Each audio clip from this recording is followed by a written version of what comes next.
12월 26일 토요일 새벽 묵상입니다. 오늘의 말씀은 베드로 후서 1장 1절부터 11절까지의 말씀입니다. 예수 그리스도의 종이며 사도인 시몬 베드로는 우리 하나님과 구주 예수 그리스도의 의를 힘입어 동일하게 보배로운 믿음을 우리와 함께 받은 자들에게 편지하노니 하나님과 우리 주 예수를 알므로 은혜와 평강이 너희에게 더욱 많을지어다. 그의 신기한 능력으로 생명과 경건에 속한 모든 것을 우리에게 주셨으니 이는 자기의 영광과 덕으로서 우리를 부르신 이를 알므로 말미암음이라. 이로써 그 보배롭고 지극히 큰 약속을 우리에게 주사 이 약속으로 말미암아 너희가 정욕 때문에 세상에서 썩어질 것을 피하여 신성한 성품에 참여하는 자가 되게 하려 하셨느니라.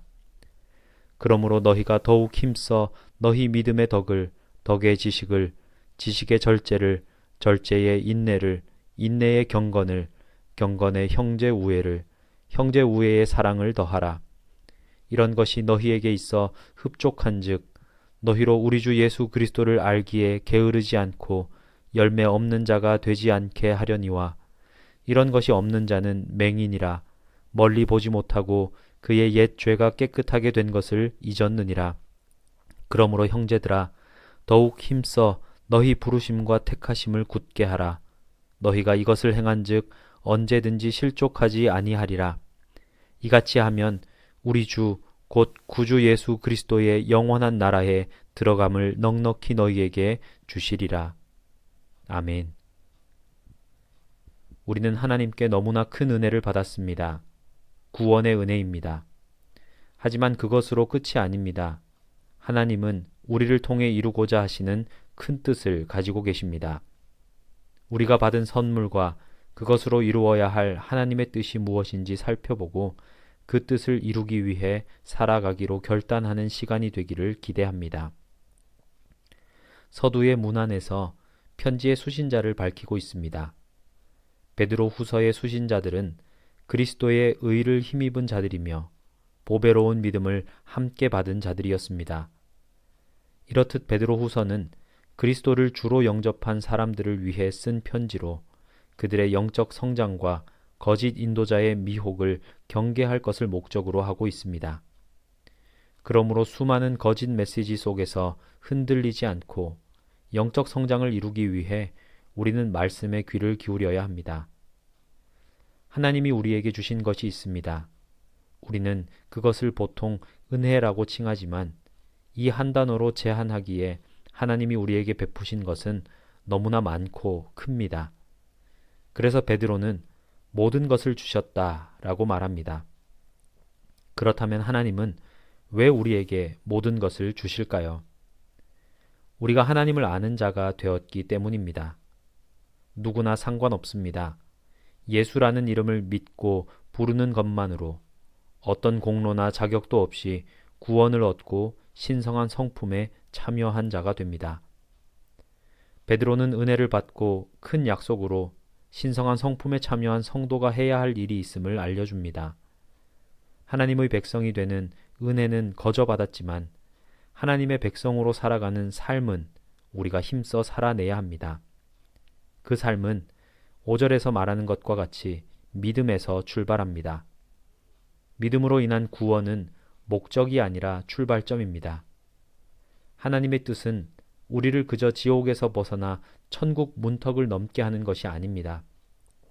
하나님은 우리를 빛으로 부르셨고 우리 삶을 통해 영광을 드러내기를 원하십니다. 베드로는 그리스도의 신성한 성품에 참여한 삶의 덕목들을 알려줍니다. 우리가 믿음으로 시작해 사랑으로 완성되는 삶을 살아낼 때 예수 그리스도를 닮아가며 성령의 열매를 맺게 될 것입니다. 하지만 이런 성품들을 갖추지 못하면 이전에 받았던 큰 은혜를 잊어버리게 되고 멀리 보지 못하고 눈앞의 것만을 따르는 어리석은 자가 됩니다. 선한 열매를 맺지 못하고 그리스도의 성품을 담지 못하면 정체가 아니라 퇴보하게 되는 것입니다. 그리스도의 성품에 참여한 자로 살아갈 때 실패하지 않고 넉넉하게 이길 것입니다. 이것은 우리에게 달린 것이 아닙니다. 사실 우리는 믿음에서 사랑까지 그 성품을 이룰 능력이 없습니다. 우리가 그 성품에 참여하고 넉넉히 이길 수 있는 이유는 우리를 사랑하시는 분 때문입니다. 그분이 우리에게 힘을 주시기 때문입니다. 여기에 나열된 성품은 우리가 성취하기에는 너무 높습니다. 우리가 이루겠다고 생각하기도 힘든 고결한 성품입니다. 그러나 하나님이 우리에게 넉넉히 이길 모든 것을 선물로 주셨습니다. 하나님이 주신 것을 기억하면 됩니다. 우리의 신앙은 하나님의 은혜로 시작되었습니다. 우리는 그 은혜로 살아갑니다. 만약 우리가 자신의 뜻을 고집한다면 마음과 시야는 매우 좁아져서 하나님의 크신 뜻을 이해하지 못할 것입니다. 그러므로 우리의 뜻이 아닌 하나님의 뜻을 구하며 그분의 은혜로 승리하기를 구해야 합니다. 기도하겠습니다. 사랑의 하나님, 감사합니다. 오늘도 새날을 허락하여 주시고 하나님의 말씀을 붙들고 힘차게 이 하루를 시작하게 하신 은혜를 찬양합니다. 하나님께서 우리를 사랑하여 주셔서 택하시고 부르시고 이 땅에 우리를 보내신 목적이 있음을 다시 한 번 더 기억하게 하여 주시옵소서. 그저 나 자신이 혹은 우리 가정이 예수 믿고 구원받은 것으로 우리의 삶의 모든 목적을 이루었다고 착각하지 않게 하시고 믿음이 새로운 출발점이 되어서 하나님의 뜻을 이 땅 가운데 이루며 살아가는 귀한 믿음의 삶을 살아갈 수 있도록 인도하여 주시옵소서. 성탄의 기쁨 계속해서 우리의 삶 가운데 간직하기를 원합니다. 또 그리고 그것을 나눌 수 있는 자들이 되기를 원합니다.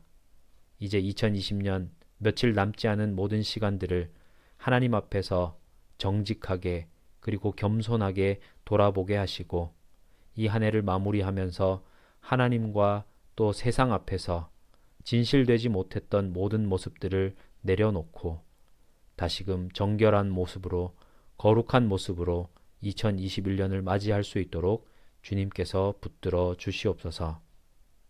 예수님의 이름으로 기도하오며 이제는 주님이 가르치신 기도를 함께 드리오니 하늘에 계신 우리 아버지, 아버지의 이름을 거룩하게 하시며 아버지의 나라가 오게 하시며 아버지의 뜻이 하늘에서와 같이 땅에서도 이루어지게 하소서. 오늘 우리에게 일용할 양식을 주시고 우리가 우리에게 잘못한 사람을 용서하여 준 것 같이 우리 죄를 용서하여 주시고 우리를 시험에 빠지지 않게 하시고 악에서 구하소서. 나라와 권능과 영광이 영원히 아버지의 것입니다. 아멘.